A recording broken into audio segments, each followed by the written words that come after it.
계속해서 고난 주간의 이제 셋째 날에 해당되는 화요일 날에 있었던 내용이에요.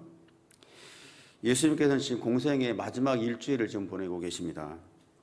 특별히 지금 읽은 20장 말씀은 성전에서 벌어지는 여러 논쟁들이 기록되어 있습니다. 권위 논쟁, 예수님의 권위 논쟁에 대한 이야기가 있었고, 또 세금 납세 문제가 있었어요. 그리고 오늘은 부활 논쟁이 있습니다.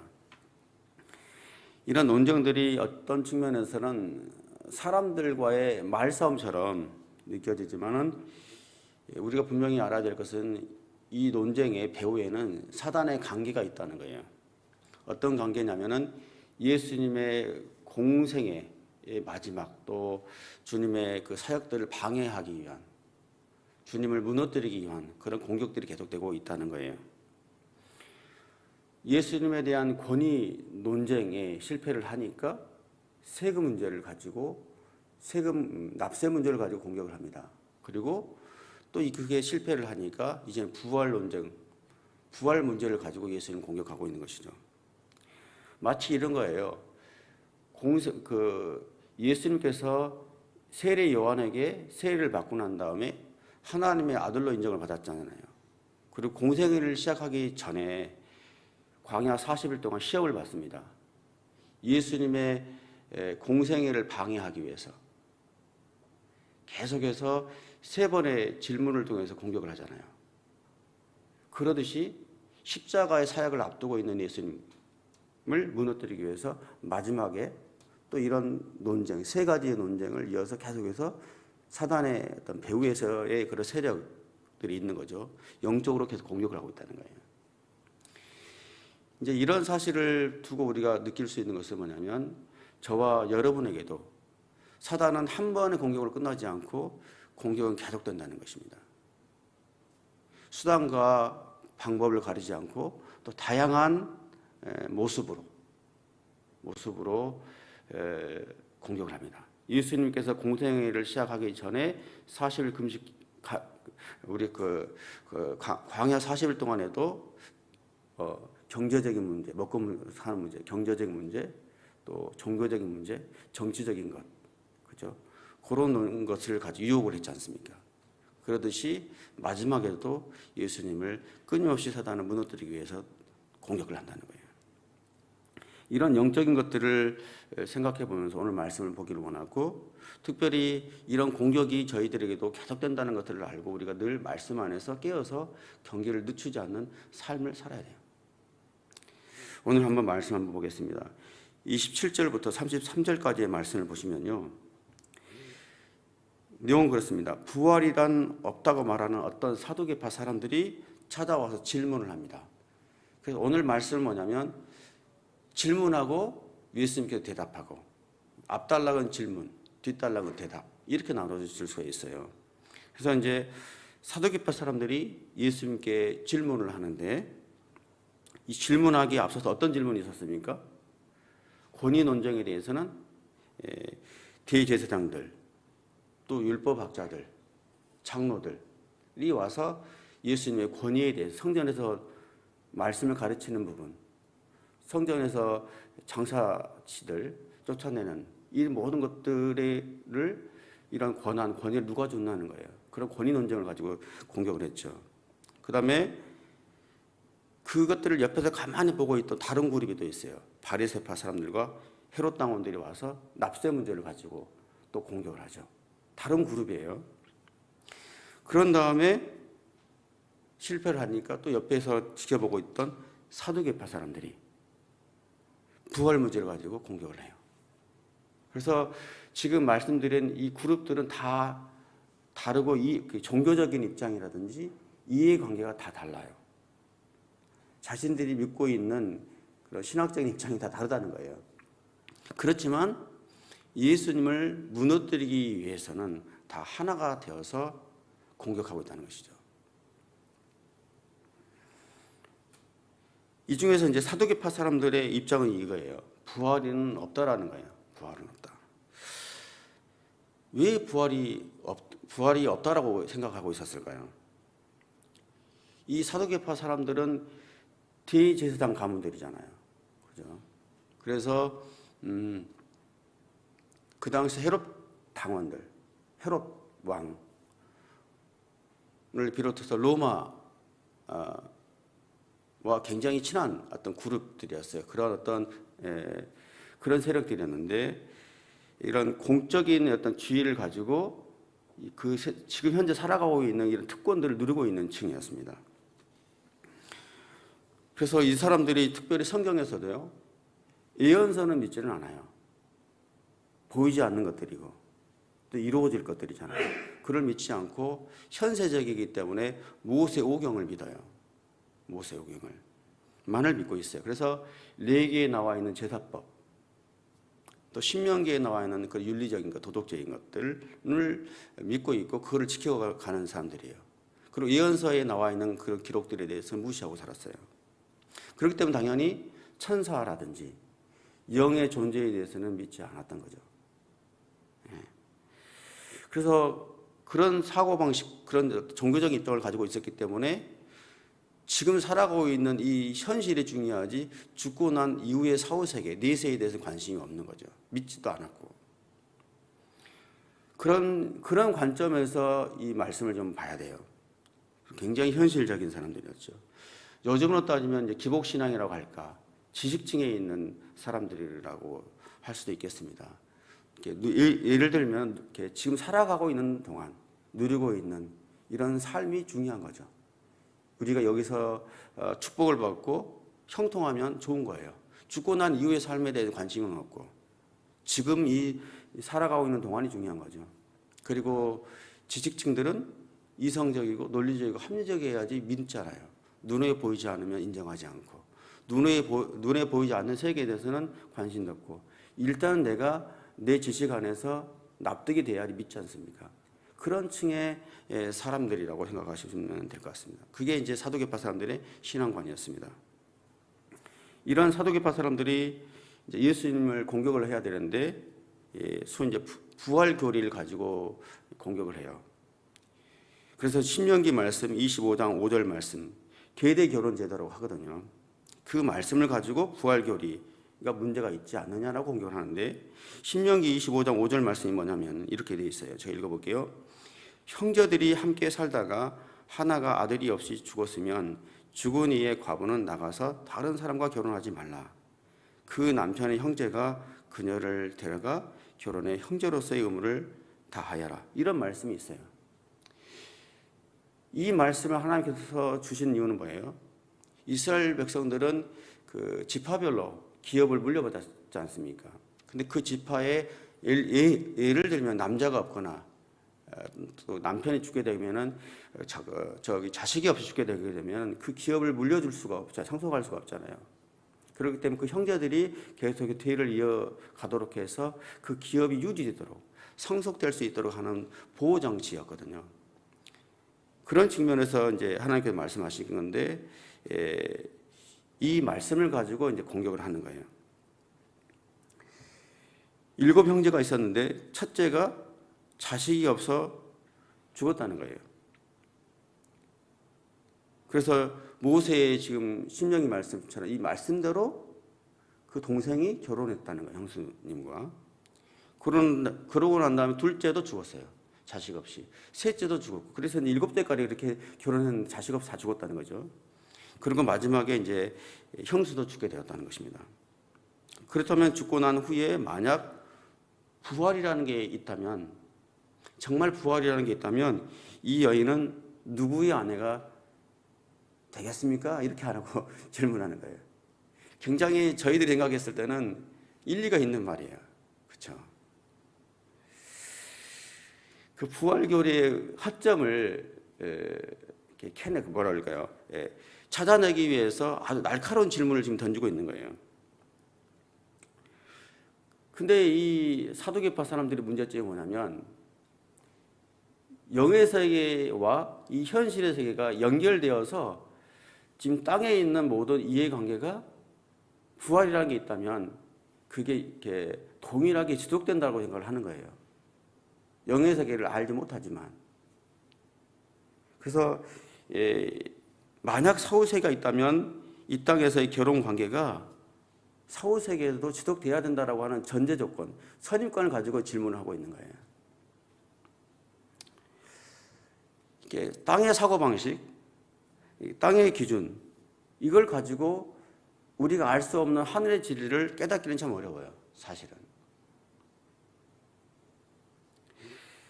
이탈리아의 안셀무스라는 신학자가 있어요. 굉장히 유명한 말을 했죠.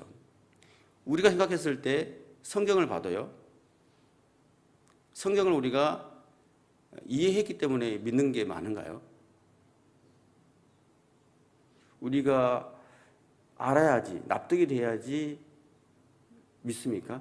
근데 안셀무스라는 사람은 이렇게 이야기했어요.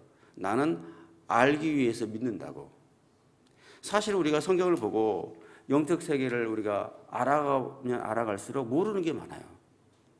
어떤 측면에서는 우리가 알아서 믿는 것보다도 믿어서 알아지는 것들이 많아요. 그렇잖아요. 일단 믿어야지 알아지는 거예요. 우리가 다 납득이 됐기 때문에 믿어지는 것들은 별게 없어요. 그다지 없어요, 사실은요. 그냥 영의 눈으로, 믿음의 눈으로 우리가 봐서 믿었기 때문에 깨달아지는 거죠. 고린도전서 2장 13절에 이렇게 되어 있어요. 신령한 것은 오직 신령한 것으로만 분별할 수 있다고 그랬어요.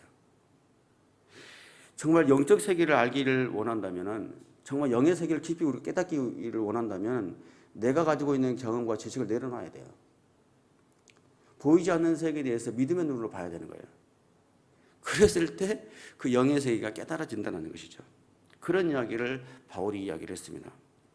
우리도 항상 믿음 생활을 할 때 영적인 축복을 더 누리기 위해서, 영의 세계에 더 깊이 들어가기 위해서는 이 믿음의 눈으로 바라보고 또 말씀 가운데 이 믿음으로 우리가 하나님께 구하며 또 기도하며 나아가는 저와 여러분들이 되시기를 예수 그리스도 이름으로 축복합니다.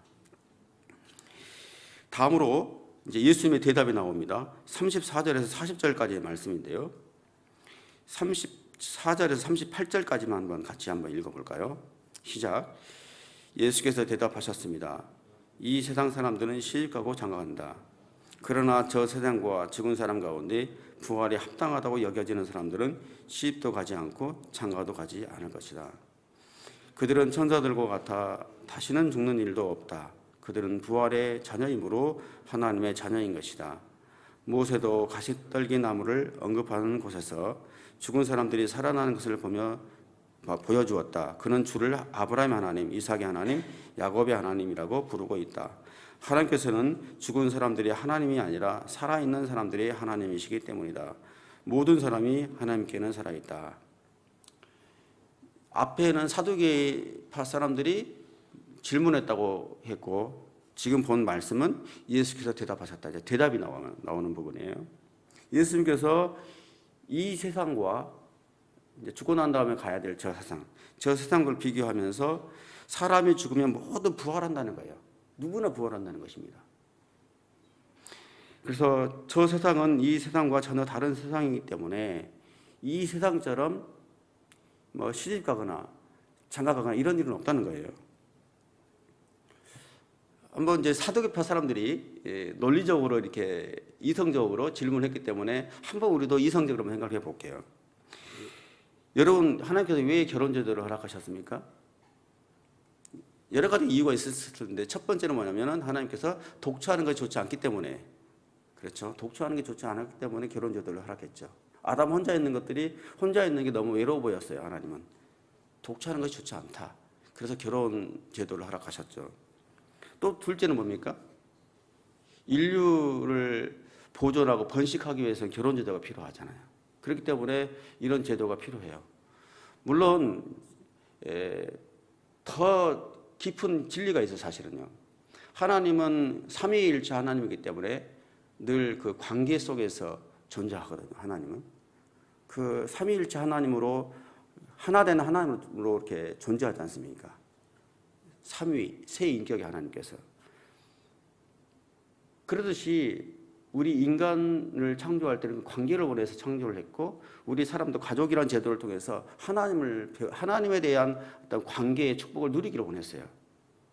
그래서 혼자 있는 게 좋지 않기 때문에 가족이라는 공동체 허락해서 하나님을 배우는 거예요. 그런 것도 있지만 이제 가장 기본적으로 간단히 설명드리면 첫 번째, 두 번째 말씀드렸던 것처럼 그런 이유 때문에 그래요. 첫 번째는 독차는 게 좋지 않았다. 둘째는 번식을 위해서. 근데 한번 생각해 봐요. 우리가 지금 살다가 죽잖아요. 근데 이 세상과 저 세상은 다르지 않습니까? 근데 저 세상은 뭐냐면 부활의 세계 때문에 거기는 질병도 없어요. 고통도 없는 상황. 물론 이제 지옥은 고통이 있지만 천국만 생각해 봐요. 고통도 없이 살아가요. 죽는 일이 없어요. 그렇기 때문에. 죽는 일이 없기 때문에 자손 번식이 필요할까요? 죽지 않는데요. 그렇죠? 모두가 영원히 살기 때문에 자손 번식이 필요하기 때문에 결혼 제도가 필요가 없는 거죠. 사도계파 사람들의 입장에서 생각해 보면 그렇게 대답할 수 있다는 거예요.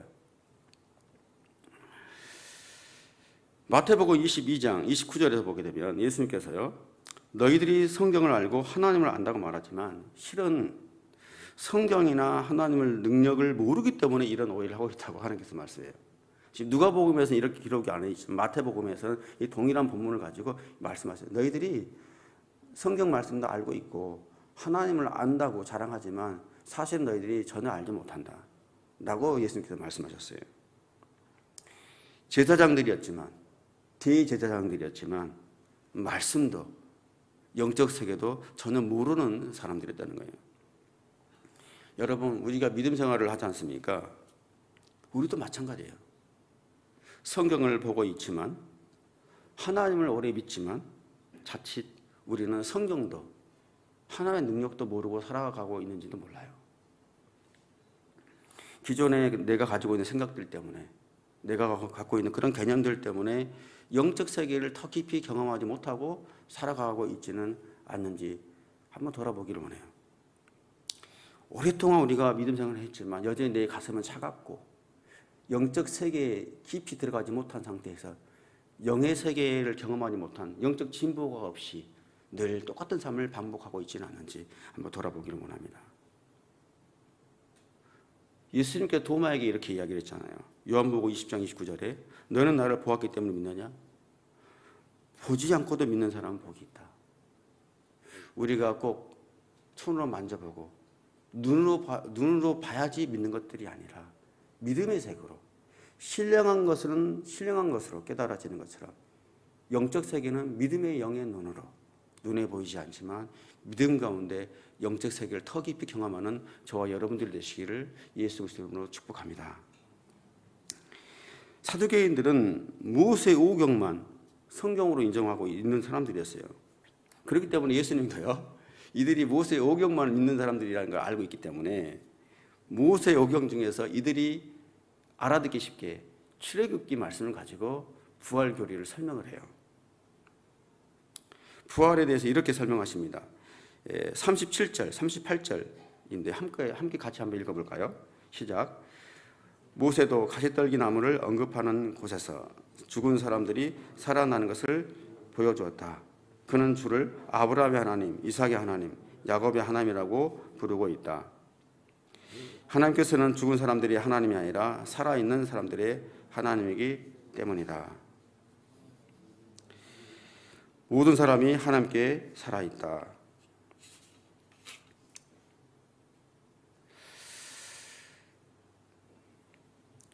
모세가 하나님을 아브라함의 하나님, 이삭의 하나님, 야곱의 하나님이라고 했지 않았느냐. 여기 보게 되면은 모세가요, 아브라함의 하나님, 이삭의 하나님, 야곱의 하나님, 이 사람들의 조상, 이 믿음의 조상들이 이미 죽었잖아요. 근데 모세가 어떻게 고백을 하냐면 이 아브라함의 하나님이셨습니다라고 이야기하지 않고 아브라함의 하나님이십니다. 또 이삭의 하나님이십니다. 야곱의 하나님이십니다. 그리고 나의 하나님이십니다라고 고백을 했다는 거예요. 그러니까 하나님이셨다라는 과거형이 아니라 현재의 하나님이라고 고백했다는 거예요. 무슨 말이냐면 왜 현재형으로 고백을 했냐면 아브라함, 이삭, 야곱은 죽고 없잖아요. 여기 눈에는. 그렇지만 모세는 그들이 하나님 앞에 지금 살아있다고 생각을 하는 거예요. 믿고 있는 거예요. 그렇기 때문에 이삭과 야곱, 이 아브라함은 이미 죽은 사람이지만 현재 부활해서 하나님 앞에 생생하게 살고 있기 때문에 아브라함의 하나님이십니다. 이삭의 하나님이십니다. 야곱의 하나님이시라고 고백했다는 거예요. 죽은 사람이 아니라 현재 살아있다고 믿고 고백했다는 거예요. 예수님께서 이 본문을 가지고 이 말씀을 가지고 부활을 설명하는 거예요. 부활이 없다면 이런 고백을 할 수가 없죠. 부활이 있기 때문에, 부활에서 살아있기 때문에 이런 고백을 할 수 있는 거죠. 그래서 과거의 하나님이 아니라 이미 지금 이삭도 아브라함도 하나님 앞에 살아있는 사람들이기 때문에 현재 그들의 하나님이십니다라고 고백을 했습니다. 여러분, 수많은 믿음의 조상들이 이 땅의 삶을 살다가 다 죽었어요. 그렇지만 그들은 하나님 앞에 부활해서 생생하게 지금도 살아가고 있음을 저는 믿습니다. 그런 측면에서는 우리는 하나님 앞에 산자로서 살아가고 있는 거예요. 그리고 하나님은 살아있는 사람의 하나님이신 거예요. 산자의 하나님이신 거예요. 여러분, 우리가 믿음 생활을 하고 있지만 하나님 앞에 살아있습니까? 영적으로 혹시나 죽어 있는 삶을 살고 있지는 않습니까? 오늘 말씀은 이 말씀을 통해서 부활 이 교리를 통해서 우리에게 주는 메시지는 그거예요. 저와 여러분들이 하나님 앞에 살아있는가? 정말 살아있는 믿음을 가지고 있는가? 정말 또 하나님이 살아계신다는 것을 믿고 있는가? 하나님 앞에 산 자로 또 하나님은 살아있는 자의 하나님이신가? 우리가 우리의 믿음이 깨어있는가를 묻고 있습니다.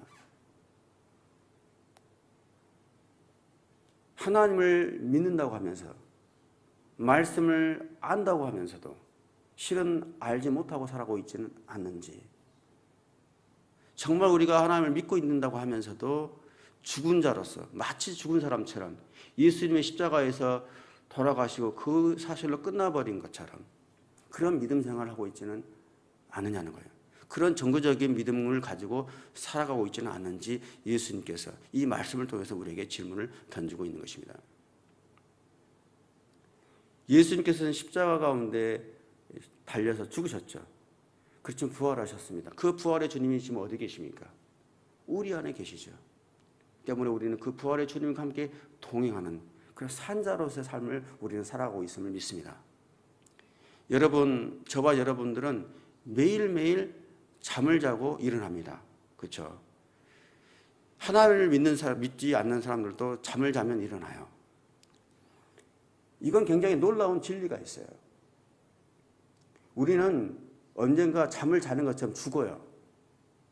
그렇지만 잠에서 자연스럽게 깨어나는 것처럼 반드시 우리는 부활할 것을 계속 하나님은 우리에게 그 메시지를 주고 있어요.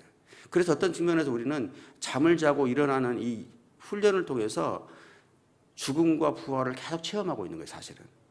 여러분들 잠을 잘 때 일어날 걸 믿고 있죠? 잠을 잘 때 죽는다고 잠을 자는 사람 누가 있어요?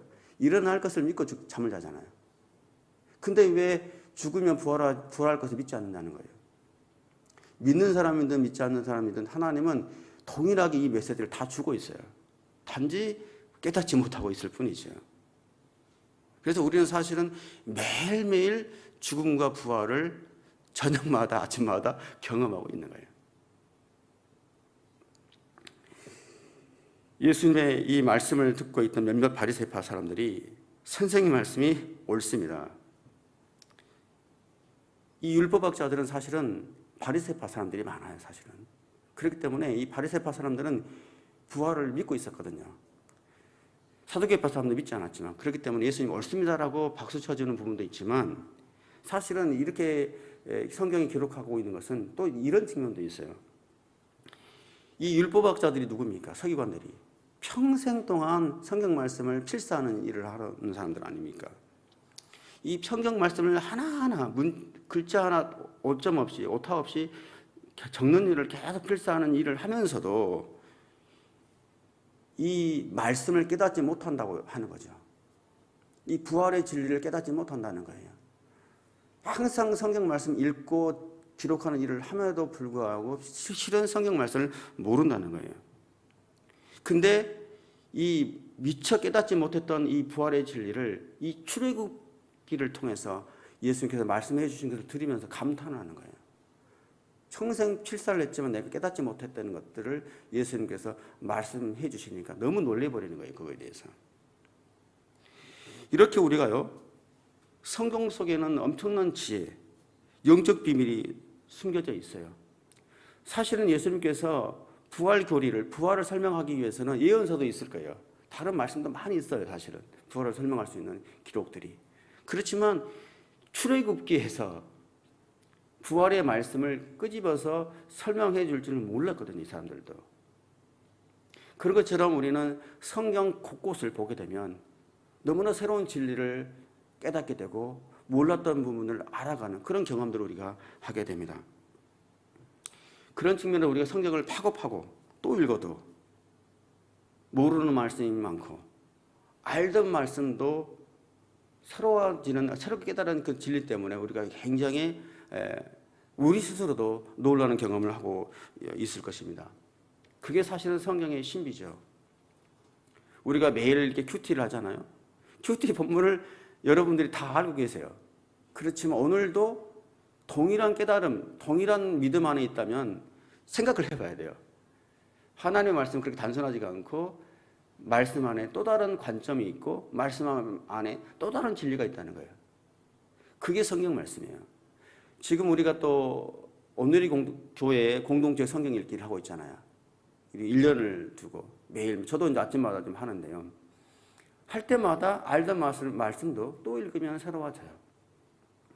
그래서 오늘 말씀을 통해 또 한 번 깨닫는 건 뭐냐면 평생 필사만을 했던 율법학자들도 이 출애굽기 안에서의 부활 진리를 새롭게 깨달았던 것처럼 우리도 늘 읽는 말씀이지만 늘 듣는 설교이고 말씀이지만 그 안에서 예수님의 새로운 관점, 성령께서 깨닫게 해주시는 새로운 그런 어떤 영적인 감동, 이것들을 기대하면서 늘 말씀 안에서 믿음의 눈으로, 우리 이성이 아니라 믿음의 눈으로 더 그 세계를 경험하며 누리며 나아가는 저와 여러분들이 되시기를 예수 그리스도의 이름으로 축복합니다.